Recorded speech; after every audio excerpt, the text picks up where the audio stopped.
પ્રજાને આટલી તકલીફો પડવા છતાં તંત્રને કોઈ ગાંઠતું નથી। છોટાઉદેપુરમાં અડસંગ કિનારે રેતી માફિયાઓનું સામ્રાજ્ય। હાલમાં છોટાઉદેપુર નેશનલ હાઈવે નંબર 56 ઉપરના બ્રિજોનું ટેસ્ટિંગ કરવામાં આવ્યું, પરંતુ બ્રિજ નીચેથી રેતીનું ખોદકામ ચાલી રહ્યું છે। રાત્રે પડેલા જિલ્લા એટલે કે રસ્તા કે જે રેતી માફિયાઓના ટ્રેક્ટરના હોય છે।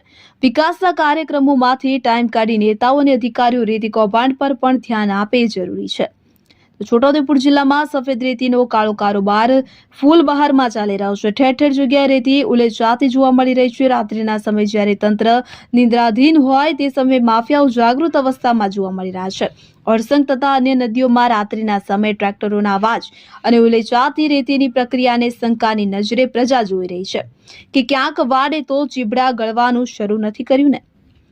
છોટાઉદેપુર જિલ્લાની નદીઓમાં બેફામ રેતીના સ્તર ઓછા થઈ જવાને કારણે ચોમાસામાં અડસંગ સહિત પાણીના ધસમસતા પ્રવાહનો માર બ્રિજના પિલ્લરને વળે છે, જેને કારણે બ્રિજના પિલ્લરને નુકસાન થાય છે અને બ્રિજ જર્જરિત બની જાય છે। ઉલ્લેખનીય છે કે છોટાઉદેપુરના ભારેજ નદીનો બ્રિજ તૂટી ગયો છે અને ડાયવર્ઝન પણ ધોવાઈ ગયો છે, જેની હાલાકી અને પરેશાનીનો સામનો પ્રજા હાલ કરી રહી છે। છતાં પણ કોઈ પણ જાતના ડર વગર રાત્રિના સમયે બ્રિજની પાસેથી બેફામ રેતી ખનન થઈ રહ્યું છે। લાગે છે કે વહીવટી તંત્રને માફિયાઓ ગાંઠતી નથી જેવી હાસ્યાસ્પદ ચર્ચાઓએ પ્રજામાં જોર પકડ્યું છે।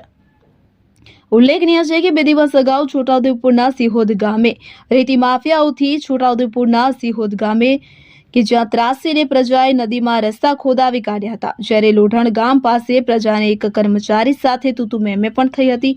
છતાં પણ રેતી કૌભાંડીઓ પકડાતા નથી કે તેમના વિરુદ્ધ દંડાત્મક પગલાં ભરાતા નથી, જે નવાઈ ભરી વાત છે।